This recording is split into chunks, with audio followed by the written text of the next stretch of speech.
You know, the problem that we have with the mainstream media, probably I would say all the way around the world. In fact, the chums here could tell me better yourselves whether you find this now is. I don't, maybe when you're younger you don't notice this as much, but what I remember when I was growing up was the fact that you had these wonderful newscasters like Richard Baker.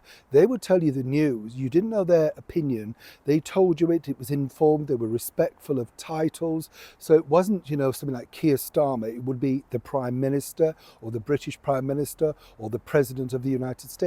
They address things in their correct title, in the correct way, given, that the severity, say, of the story or the seriousness of it. Now what you've got are comedy, and I use that term loosely, people presenting very serious news. And the wheels eventually become unhinged. And this is now the huge problem facing ITV News, who apparently are always fair, balanced and impartial. But not, of course, when this particular man is fronting their flagship daytime breakfast TV show, Good Morning Britain. As ever, let me explain. Morning, good to see you, chums. Thank you so much as ever. Welcome back, one and all, and lovely to have you with me. Absolutely. Do you still watch breakfast TV? I'd love to know that, by the way. As someone who worked on breakfast TV for many, many, many years, I always enjoyed it. But, that was in the era when, social media wasn't as popular. It was starting to come through in the latter part, but it wasn't as popular. And so consequently, if you wanted the news, you had to tune in, didn't you? Oh, we haven't had a wave, have we? Sorry. You had to tune in, and that was the way that you found out what was going on. But you didn't tune in for people's opinions. That started to seep in, I would say, probably around about 25 years ago, at the turn of this century. Suddenly we had opinion pieces that we never asked about, but we got them. Yes, there were satirical shows, weren't they? Things like That Was the Week That Was. That was mimicking and taking the mickey out of news. Now, quite frankly, we've got them in our face every single day, and this is the problem for the ITV flagship show. And this man, Adil Ray, for some explicable reason, ITV decided that he was going to be a huge star.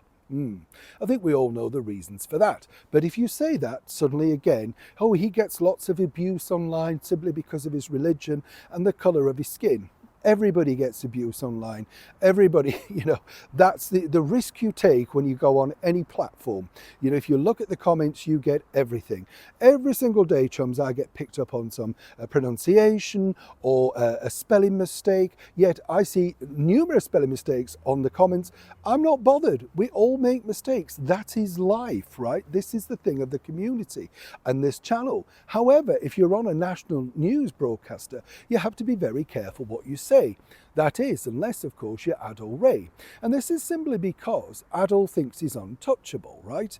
And we all know, again, the reasons why. Now, ITV recently had to bring him in, as it were, to have a conversation with him regarding the fact that he seemed to be, their words, purporting the use of Sharia law over here in the United Kingdom and trying to point out what a nice, peaceful thing it was, etc. A huge platform to mention that, right? Without a shadow of a doubt.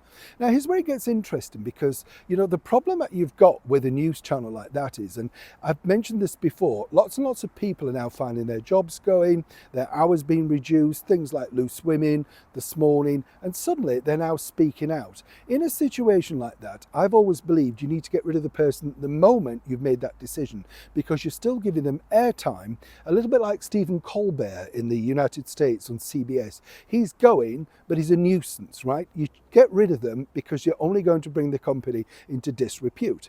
Adil Ray, as I say, has been called in. What I can tell you so far is they're having an investigation.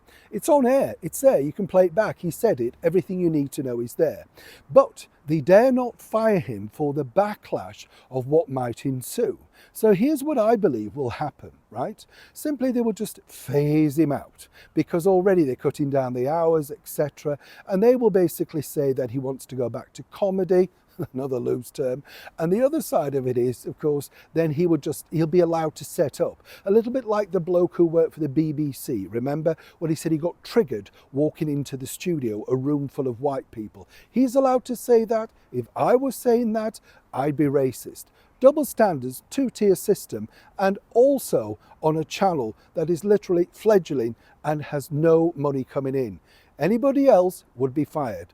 ITV are simply too scared to do it. Neil Sean, Kensington, London.